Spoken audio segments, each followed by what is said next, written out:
so moving on for public comment, and I have it labeled incorrectly, it should be, item number 5 is approval of the minutes from the Township Board meeting, regular meeting July 10th, 2025. Need a motion to approve? I'll move. Second? I will second. Joe seconds. Any comments, corrections, questions? All those in favor say aye. Aye. Any opposed? Motion passes. New business for approval. First item is road district warrants for approval for payment August 14th, 2025 in the amount of $86,035. Need a motion to approve? I'll motion it. I'll second. Sheila seconds. Rob, did you have any comments on anything there? Nope, the only one in there you'll find is something that's directed towards me, and it's just a credit card reimbursement for, one night in beautiful Peoria for the road commissioners meetings, so. Okay. Any other questions, comments? Okay, roll call. Okay. I'm not doing last names, if that's okay with everybody. Joe? Present. Yes or no? Oh, yes. Bob? Yes. Sheila? Yes. I say yes. And Yes. Mike. Okay. Motion carries. Okay, now we need a motion to approve township warrants, for payment for August 14, 2025 in the amount of $22,386.92. I'll motion. I'll second. That motion is second. Any questions, concerns, comments? Roll call. Do I can still vote, right? I mean, okay. Well, I'm just gonna keep going. Joe? Yes. Bob? Yes. Sheila? Yes. I say yes. Yes. And Mike. Okay. Motion carries. Okay, 5C, resolution number 08-14-25-01, authorizing credit card accounts for the Nunda Township Road District. Need a motion and a second. I'll motion that as well. I'll second. Second from Mr. Murray. Quick explanation, this is for the road district. They had credit cards under the previous administration. The previous administrator, our highway commissioner, closed those on his way out. So they're trying to reestablish credit cards for incidental charges.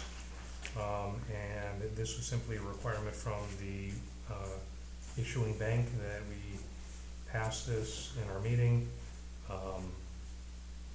I have nothing more than that to explain it. Mm-hmm. Questions, comments?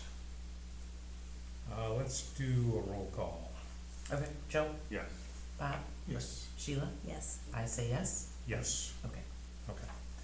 5D, ordinance number 08-14-25-02, adopting the Nunda Township travel, meal, and lodging reimbursement policy. Need a motion, second. I'll motion. I'll second. Joe seconds. Okay, so this is a policy that was in place before. I made one minor change to it, and that relates to the meal reimbursement. The previous version had GSA, which is the Government Services something, federal. Yeah, their reimbursement? Yeah, and I just moved it to State of Illinois standards rather than GSA. The only difference between the two is Illinois breaks out regions, not that we have a lot of meal and expense reimbursement at all, but that seemed to make more sense. Plus, I couldn't get clarity as to when the last one passed and what was the actual version. So this is just to make sure that we have something on the books and we can follow it. And it aligns with the next item, which has to do with attendance at educational training sessions and whatnot that might require reference to any sort of policy. Hey, sure, just out of curiosity, what is the Illinois per diem rate for meals? The standard is 68 for all three meals, but it does break it into, and I apologize, I can send you a copy of what it is. But Chicago, I think it's 89 per day for all three meals. But, you know, the only circumstance that we're gonna have any sort of out of the area travel is gonna require more than one meal a day, if any. is gonna be for the next item on the agenda, which is the TOI conference. Right. There's, I mean, and Rob attended the one down in Peoria. I don't see a need for me to attend. So far, I haven't seen any other supervisors meetings that take place any farther than Rockford that I need to go to. They're kind of breaking them up into regions, so. Yeah, my next one's in Schaumburg, so that's just a day trip. Okay. Roll call? Joe, Yes. Bob, Yes. Sheila, Yes. I say yes, and Mike, Yes. motion carries. Okay. All right, 5E, resolution number 08-14-25-03, authorizing attendance and travel reimbursement for township officials, of Illinois Education Conference. I put this on the agenda because there is a 3-day conference in Springfield, November 10th, 11th, and 12th. We can, in order for anyone to travel to that, per our travel orders we just reaffirmed or affirmed, we have to have approval from the board. I put this together with an estimate of how much it would cost per person to go. I don't know, typically in the past that trustees have gone to these educational conferences. I listed Mr. Dzemski on this document, but I can talk to him, he has no interest in going. My position on these in the past has been that I don't know that they're necessarily worth the time, but the other side of the coin that I've kind of processed in the past couple months, moving from, you know, my experience as a board member into my experience as a supervisor, is there were a lot of questions that if I had known before, I would have asked before, and we wouldn't have some of the challenges that we're having now. And as far as you all go as trustees, I think, you know, you ought to be afforded the opportunity to go if you want to. It's certainly an optional, assuming the board approves. I will go to this one this year, and then we'll see what the value is at that point, and then if it needs to become an annual thing, we'll deal with it each year. So we don't have to deal with this today. If we want to, we can certainly talk about it right now. The other path we can go is to table it to, did I get a motion in a second on this? No, we did not yet. Okay. So I'll ask for a motion in a second, resolution number 08-14-25-03. I read all that, so I need a motion in a second. I'll motion. Motion? I'll second. Second. Okay. So we can either have a discussion about it now and make a decision. We can table it until the September meeting and consider it then, after you have a little bit of time to think about it. So, I think we'll do it at the next one, right? thanks. Yeah. Yeah. I move to table it. Okay. Got to move to table. Second. I'll second. Okay. All those in favor? Aye. Aye. Okay. Motion passes. Hey, Shorty, is there any conference educational materials or post-conference report that comes out of this that can be shared afterwards? If there's any Yeah, certainly anything that they provide, I can share with you guys.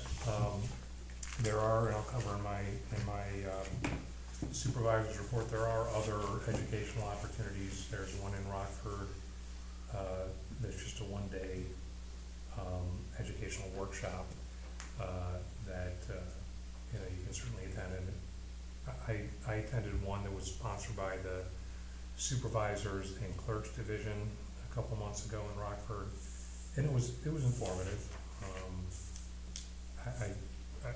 And I'm not patting myself on the back, but I've been around the block a couple times, so there wasn't any earth-shattering information. I did get some more background on the application of the general assistance and emergency assistance programs, which has been helpful, and that's why I'm gonna go to the GADI, which is the General Assistance Training Institute, day training in Rockford in October, just a one day. So, sorry. Short answer is yes, I can, if I'm approved to go, I can bring back any materials and share with you guys. Okay. I don't have any new business for discussions. Did you have something you wanted? Just something to just maybe put on the radar. We've never had an ordinance before. And I was told that if we wanted to do this, we would need an ordinance. But if you, like Kyle can't be here, so that if you couldn't attend a meeting, that you could actually remote and, Yes. and do it like by Zoom or like whatever. We've never, I've actually done it once. This was probably like 6 years ago, but, and I knew a month ahead of time, and so they said yes, we kind of voted and said yes, but we've never really had an ordinance for it. Yeah. It doesn't actually come up very often either, but we have run into, I think, maybe once or twice where we didn't have a quorum. Right. And that would prevent that, and then prevent having to have another meeting. So we can pass an ordinance, and I'm in favor of that. But the challenge is, with the last part of what you just said about not having a quorum, is you can have a remote attendance policy, but you still need to have a quorum. A quorum in person? present. Okay, So if someone is out of town for work, or you can't make it because you're sick, we're gonna have a physical quorum and you wanna Yeah. remote in. We can certainly pass that ordinance. We'd also have to work through, obviously, the technical pieces of it. well, yeah, I don't know how the Wi-Fi is in here either, but it's not really ever been an issue, but it might be just something we wanna throw on the Yeah. books. Yeah, so I'll add that to the next meeting. Okay. Any other new items? No? Okay. Old business, real quick, phone systems and internet service upgrades. From the internet side of things, we got a proposal from Comcast, two proposals from Comcast. One was for fiber, and the other one is just good old-fashioned cable internet. The fiber, while attractive, because the speeds are super fast, from a dollars perspective, I don't know that it makes sense when you combine all three offices, the road district, the assessor, and the supervisor's office. If you aggregate the total costs, it still doesn't make sense. But the standard cable, we're gonna get increased speed, increased reliability, and that's our biggest challenge right now with AT&T U-verse. So we're gonna be moving forward that sometime in the next, I would say, 30 to 60 days. And then the phone system, we have two proposals. I'm gonna get a third one from the person you sent me, but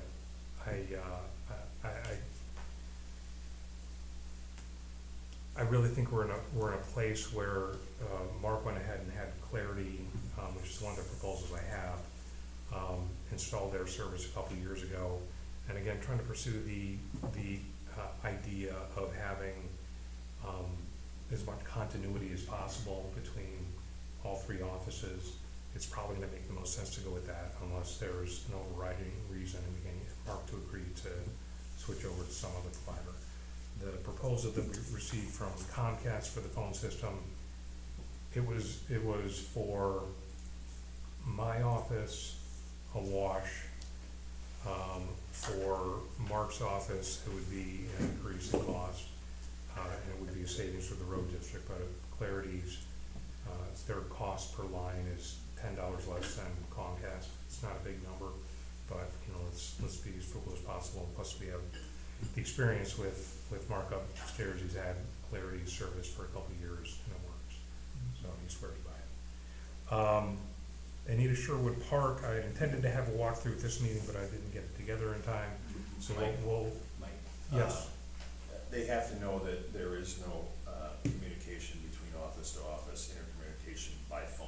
It's if nobody can find anybody at the road district, then they contact Shorty. Shorty walks down the hill to tell us, and Lisa upstairs will bring us a note. I mean, she just can't punch a key and dump it to the road district. If you Oh, have, if you I have can- the same provider, wouldn't you be able to do that? Well, that's what we're Yeah. saying. If we all go to Clarity like Mark has Yeah, it makes upstairs, the then most it's sense. just Yeah. Yeah. send it down. By far makes the most The sense. biggest problem we have in the road district right now is it doesn't go, it goes to Mike Lesbrand's, the voicemail. And people don't even. Like to just sell? No, the only button you can hit is office or Mike Lesbrand's, Oh. so. But there's Oh, that's right, you couldn't there's get no in and administrator left to even change the system anymore, so. Okay. It's weird because there's always flashing lights going on there, but there's nobody ever calling in, and there's nobody on hold. It's like, what the hell's going on? It's, The It's poltergeist. possessed. So if we can get it all in the same system, that'd be outstanding.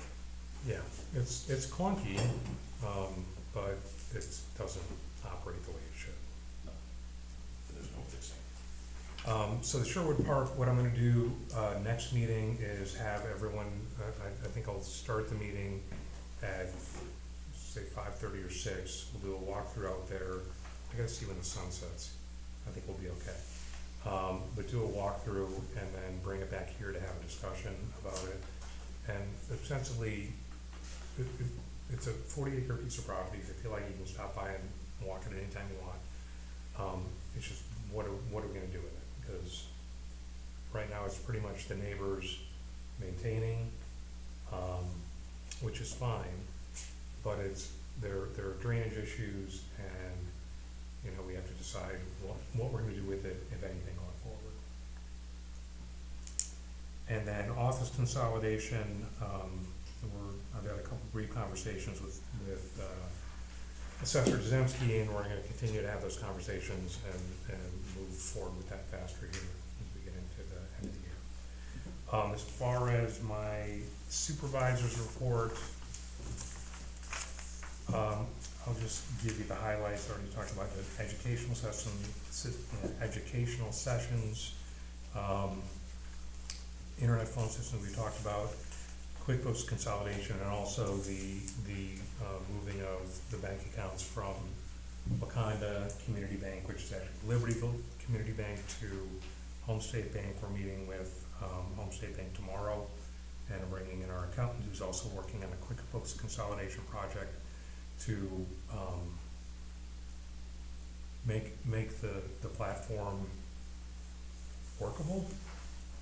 Right now it's kind of, it works in pieces but not as a whole, so we're gonna get that straightened out. General assistance, emergency assistance, we've had one new inquiry in the past month. I've got 2 open inquiries, meaning they called in, I sent the packets, I don't have applications back. General assistance, I have 1 pending decision and 1 denial, and then in the past month we've had emergency assistance, 3 denials and 1 pending. I continue to work on process improvements, mainly when folks call in. I'm doing an initial phone interview to kind of run through the high-level things that automatically disqualify folks. So if they're receiving other sorts of cash assistance, SSI from the Social Security Administration, or TANF, temporary assistance for needy families from the state, that's an automatic disqualifier for both emergency and general. But I'm still working with those folks to try and get them to resources that can help them. But just, again, trying to, from an internal paperwork perspective, limit it, and then also from an applicant perspective, if they're in a situation that they need help, I want to get them notified as quickly as possible, whether or we can or cannot, based on state statutes and based on the rules and regulations that we've adopted in the township. And have those denials might have been pretty clear cut? Yes, yeah, I've gotten to the point now where I know where the hard cutoffs are, so I can ask those questions up front and clarify it.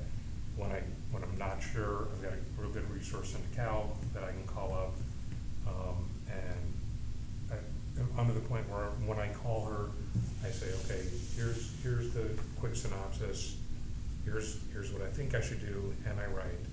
And again, not patting myself on the back, but I think I've been right every single one. So, you know, it's just reassuring to make sure that we're doing the right thing for the people that are applying, and also from a legal perspective. So you don't have someone that comes back later and says, I should be receiving that in a legal situation.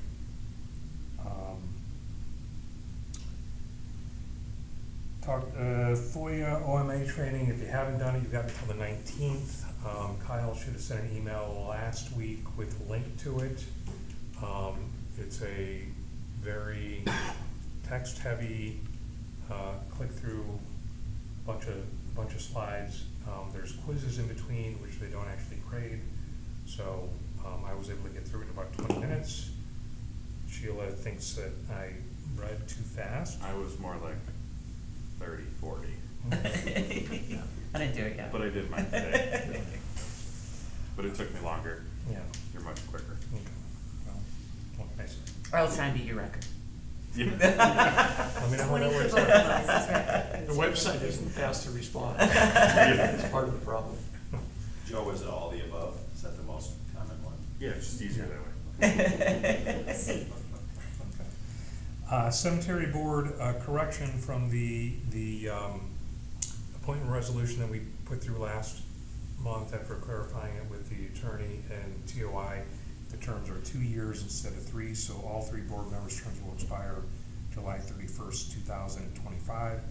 We have the first meeting of the Cemetery Board on July 24th. Cindy White has been elected president. Catherine Williams is clerk. I am the treasurer, and that is not a voting board member. I just manage the money portion of it, which is, I believe, is actually stipulated in state statutes. So their next meeting is going to be next Thursday at 1 p.m., August 20th, and they're going to be meeting with at least one, if not multiple, cemetery service providers to look at potentially outsourcing a lot of things that have been done internally for the past couple of years, and again, I think, as I said when we interviewed them at the last meeting, that I provided them my input, and that was the direction that I provided, and they can choose to make that choice whether or not they want to enter into that relationship as they see fit. and they'll be good till 2027 then, July 31st, 2027, the 2 years? What was that?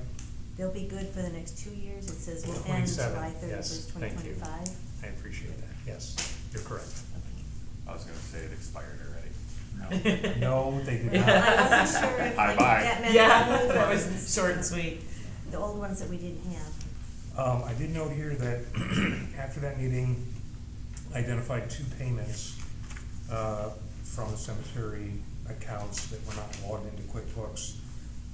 So I notified the cemetery board as soon as I identified that. It was for, I believe, 1 month of mowing, and there was another reimbursement to Mr. Bolts, which for grade marking. So those checks have been paid. It just, the only thing defective was what you had seen in previous board packages relative to expenses, actual expenses. And the last item I have, I finally got a point where things kind of slowed down. I was able to breathe and think a little bit. So one of the items that I took care of, which hadn't been handled before and should have been, was investment of our funds. There was not a strategy before, so we had a lot of money that had been sitting in checking accounts year to year and spent down, kept it in an operating fund rather than a interest-bearing account. We have a money market account that, as a result of the high interest rates, has run anywhere between 4.5 to, or I should say, it's about 4.4% right now, but it's been as high as 5.5. So I did a little bit of an exercise just to codify, but essentially because there wasn't a strategy in place in the last fiscal year, there was about $100,000 in lost opportunity that the township did not take advantage of, and probably about $250,000 since 2022 when rates skyrocketed. Obviously, this document kind of lays out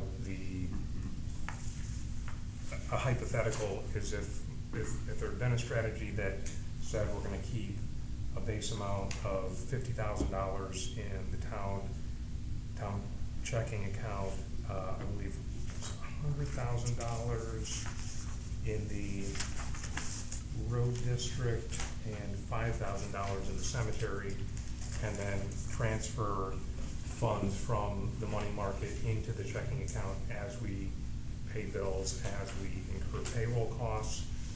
So I've already implemented that.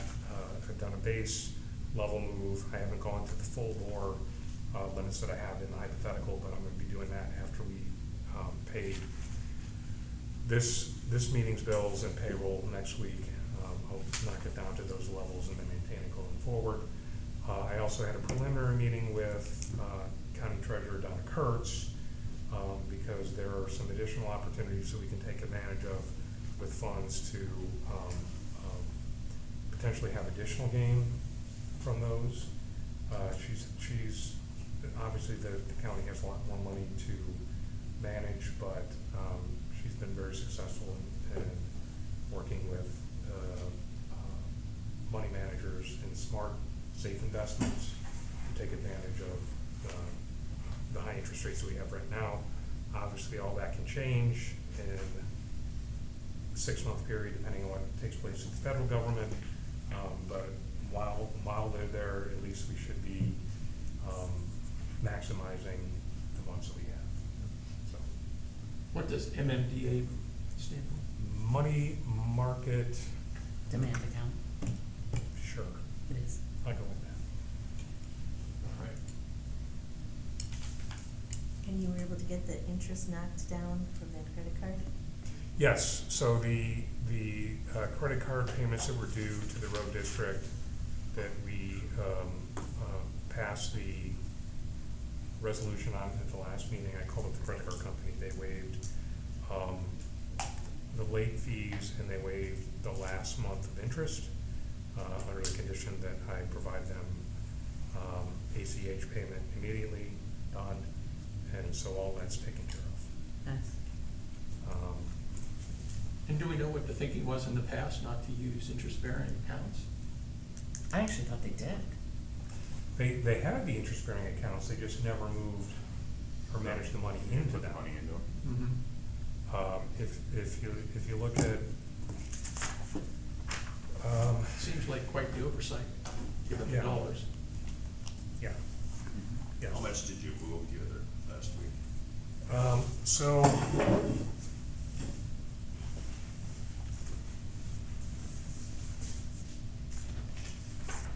right now I'll just do road district. In the road district checking account right now, we have a ledger balance and an accessible balance of $370,493. As of the end of last month,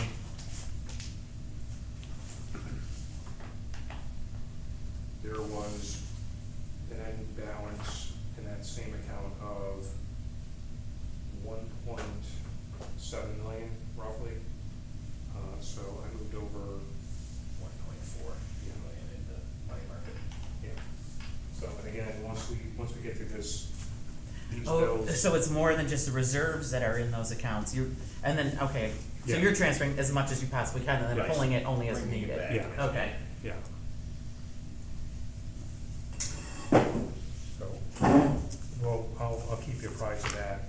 Again, I had the initial conversation with Donna.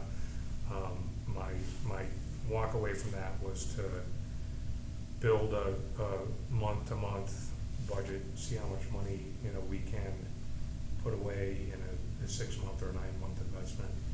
And where you wouldn't have to touch it. Yeah. And get the higher Leave it interest there. rate, okay. Yeah. And that is all I have. Mr. Parrish? Hi. Since I saw you last, we had a very successful one-off auction where everything went on a competitive bid. We sold 9 of the 14 pieces. We brought back $97,600 into the township for the equipment fund. All that's left is Mike's truck, that didn't even come close to the reserves. 2 6-wheelers and a skid steer. I'm working on trying to still sell these pieces outright. I've offered them all to the townships, nobody wanted them. We put them up for auction, they didn't meet the reserves, so now we're out in the market just trying to sell them to contractors. Like I said, we had $97,600. On the positive side, we've started another auction, it's gonna be starting next week. We found 49 more pieces of equipment that was seldom used or never used. Quite a few shockers in there, some expensive purchases that were never used that will be leaving. Just a couple decent pieces of equipment that'll be going out, some things that we had 2 of and don't need 2 of.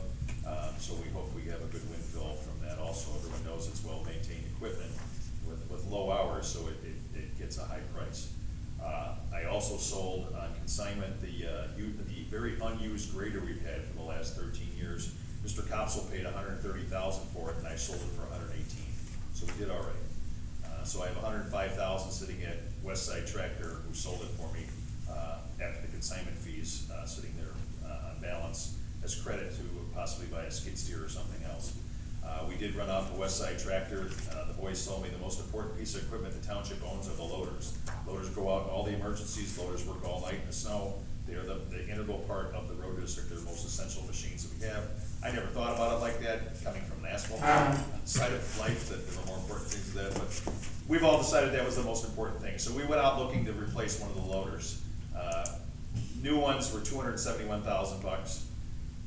They offered us $60,000 or $56,000 for our old one. I got them up to $60,000. Then we went to Rockford to look at the new one. Corey ran it, said it was outstanding. It was a dream. It had every option possible that was on it. And then before I signed on the dotted line, I said, "What about the one right there?" And the guy goes, "Oh, that one just came in on a snow lease." I said, "What's the difference of that one?" He goes, "It's the same machine, but it's just got 1,000 hours on it." I said, "It's immaculate." He goes, "Right." I told Corey, "Get on it, run it." Corey came back. It was all muddy. I said, "How was it?" "No difference. Love it." I said, "Okay. I'll take the $60,000 credit, and we'll buy that one for $155,000. So we ended up walking away with a pretty decent loader. The Oganoff auction paid for it. So we still got the 105 left over from the grader, but we're coming back with two better pieces of equipment for what we had sold. We have Touch-A-Truck. I was never a fan of Touch-A-Truck. Casey in the office said, "Rob, you gotta do it, you gotta do it. You'd be crazy not to, because of the amount of kids that come and how they just love it." So I made Casey plan it all. He did an outstanding house. I supplemented the stuff, little stuff here and there. Sheila came to work it. A couple other people came to work it. I changed a couple things. We had the heavy thunderstorm possibilities coming, so I said to Casey, "What's your plan B?" "We don't have a plan B." I said, "Yeah, you do." "What's that?" I said, "Clean every building out." I said, "and set up static displays in each building." And they're all like groaning about it. I said, "Just get it done, we'll get it done." And they actually worked that whole Friday all the way till like 3:30 that day, and everything was perfectly clean. All the buildings were blown out, the floors were washed, and then we set up for the next day. I said, "If it's bright sunshine tomorrow, we'll take everything outside, and then we'll run it outside." It wasn't. It sprinkled, it rained, we had wind. But we had a lot of new things that came. We had a really cool excavator bounce house in there. We did the sand pile again with the gold coins in there, and the kids got Nunda buckets, had a riot. Ozinga came and brought us dry mix concrete, so we made concrete handprints. I think my wife, Casey, Pat, and Russ, we did over 400 handprints with the concrete. We did it little pie plates. It was pretty good assembly line, and I had a lot of calls the next Monday. Thank you for the handprints. They're already in our garden, or they're already in Grandma's garden. They're outstanding. Fisher Brothers Concrete came, gave all the kids hats and hard hats and vests, so there were kids running around everywhere looking like little construction workers. Whitey's Crane brought their 100-foot boom crane. They flew the 20x40 American flag. Sheila's neighbor Lauren from Deerwood came with Buddy in a Book, a nonprofit that she runs that gives little grab bags to the kids, and it has like little gun teddy bears in it, and it has a child's book in it. And I don't know how many she did, Sheila, 300 maybe? 325. Yeah. Yeah, so the kids all went away with gifts, and they went with handprints, and they all had a good time. There was sand everywhere. Nunda brought the fire trucks and the ambulances out. We had an army truck there. The sheriff sent a squad car. Algonquin and Prairie Grove both sent over trucks, so there was more than enough stuff for the kids to climb on. So it was a good event, in spite of the fact that it was supposed to pour rain, and it didn't. We got it off. And the lucky thing was for our guys is I said, "All right, we're done. Close the doors. Go home. You don't have to put anything away." So that Monday we came back and cleaned it all up. But Plan B was better than Plan A when we finally looked at it at the end. But it was hot, sauna hot. It was nice. We are still in a lawsuit with the family in Steuben Woods over Mr. Les Prince's parking lot. I was hoping Brandy would be here tonight so we could talk about it a little bit to see if we can't get over the hump. I don't want to go through litigation on it. I want to settle, but I want to settle at something that's reasonable. Removal of this, removal of that. The lawsuit, they want to sue us for legal fees and everything, and I'm not at that point. I'm not going down that road with them. I already told them that. I went to TOI in Peoria, met a lot of great people from downstate, met some road commissioners down there that have budgets that are like $50,000 a year for 50 miles of road. I'm like, "How do you even pay your salary?" He's like, "Well, that comes out of the township side, but I get $50,000 to take care of all these roads." I'm like, "Do you use salt or anything?" "Nope." I said, what do you do when people are sliding all over the place? Tell them to learn how to drive. I'm like, really? Because I get people from Chicago come down here and say, you need to salt the road. And I said, and he goes, what do you tell them? He says, I let them learn how to drive. I ran into one gentleman down there who's a farmer. He's also a road commissioner, and he also sells lifts, for the big bucket lifts. Our guys want to switch over from using the truck with the 60-foot boom on it, doing tree trimming, because they have to break the truck down every time to move it ahead, reassemble the outriggers, get the boom, get the guy back in the basket, get back up again, and they cut another 40 feet and they drop down and move. They want a lift, a 4-wheel drive lift that has a 60-foot boom, 2-man bucket, and they can just go right down the road like they're mowing grass and drop everything behind them, and then the boys can clean it up as they go. They're like, Rob, it'll be 5 to 10 times faster. So this gentleman there is gonna set us up. He's like, I understand what you want. He says, we have a glutton of equipment down here because of our economy's in the toilet. He says, I'll find you a heck of a deal. So we're gonna lease one for the month of October, and if we like it, then we're gonna buy it. So, but it's supposed to speed it up quite efficiently. Recycling center has completely changed, as anybody's noticed. It's all lock and key now. It's only open when the township is open, and it's open during the weekends when the guys are here doing mulch. It's great. We're getting good stuff in the steel bin. We're getting good recyclable products that are collapsed and crushed into the containers. So we're only taking 1 to 2 dumpsters a week rather than 3 to 4 what it was before. And now we're maintaining all the benefit of all the good steel that's in there. So it's just about paying for itself. The only thing that's left is the fluorescent light bulbs. We have some issues with the company that we're working with, and they overcharged us last time. It was like $1,600 per quarter to get the light bulbs processed, and I was starting to count the bulbs. I'm like, that's expensive. It costs more to get rid of them than it is to buy them. The way this guy's got it going on, so we'll get that figured out here shortly. We had pre-cons this week with Builders Asphalt for Walkups Woods and Heritage Estates and Country Woods. Contracts, insurance, bonds, everything's all done. Letters to residents were all sent out. They all have a full understanding of what's going on. We reached out to the school districts and the garbage companies to know them when we would be in there. They told us when the garbage day was. So everything should be ready to go for that. We ran into a little snafu now with one homeowner in Country Woods, which I can show you the picture.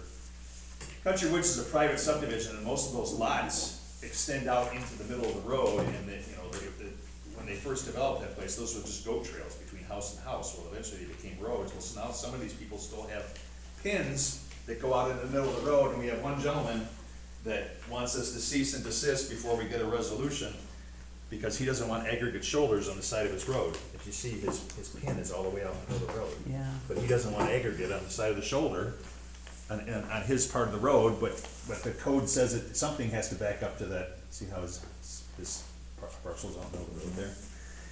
It has to have aggregate to hold the asphalt in, so it doesn't snap off with the garbage trucks there. See how his pin's out in the middle of the road?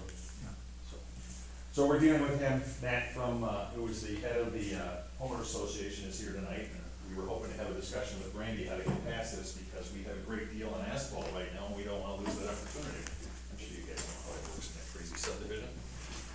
So hopefully we'll find resolution here in the next couple days. Just get it resolved and move on, and we had the thought, just pick the machine up and skip over the gentleman's house and keep right on paving. If you don't want it, we won't pave it. Right, Matt? That's, It's an option. It's an option. You don't want it paved, then we won't pave it. So, just trying to figure out if there's, that's okay. So, we'll get there. We had an issue with Covered Bridge. There's 2 steel culverts that run underneath there from where that lake where that guy's digging. They run underneath there. The structures failed on top and was sucking the sidewalks in and sucking the road in. The guys ripped it all apart. They built it almost looks like upside down crown on top of the culverts and built structures on top of that, put it all back again. They were able to save the curb, able to save the bridge abutments. They just paved everything back yesterday. It looks perfect. The homeowners association there was very happy how it all came back together, and that we didn't damage the bridge at all. We're looking to upgrade our snow fleet, because our average age of our truck right now is 2005, which is almost ready for antique plates. Russ, the fleet mechanic that's in there, is on truck number 3 of 14. He figures it takes him about a week to go through each truck to get them up in the air, and he goes through it with a fine-tooth comb. So if you think about it, if I have 11 trucks left, that's gonna put us into November. So we're battling to get there. We should get there the way it's going right now. We are going through the township now, and we are going to put stop bars at every stop sign. They are not there. They were never replaced when things were overlaid. So we're gonna go back and we're gonna paint all the stop bars, and we're gonna throw glass beads on them so they're reflective. They actually work better than thermoplastic, because thermoplastic, when it gets cold, the snowplows shear it off and chips, and you probably see it at stop signs in the area. So if we have to paint them every year, we have to paint them every year. It's minimal cost, but it still works, and it makes people stop at stop signs rather than California through the corner and keep going, so. We're caught up on trees and mulch, so everything's going well down there. That's all I got. And thanks Sheila for coming to touch it, sweating your butt off. I got to talk to a lot of the people coming through, and there were so many nice comments. Yeah. And nice comments about what you've been doing, Rob, and nice comments about just in general, their roads and things, and that was nice for me to be able to hear back from the people. The kids are fun too. Right. But it was nice. The good things that It was are happening, that have happened down there or are happening now are the result of the staff. The guys down there are outstanding. The gentlemen that are left are outstanding. Well, one of your staff people came over and asked, could I please have 2 books for my grandchildren? And, well, of course, Yeah. he was so happy. Yeah, yeah. Any trustee reports? Oh, I'm good. okay. Just need a motion to adjourn. I'll motion. Second? I'll be happy to second. All right. All in favor say aye. Any opposed? Meeting adjourned.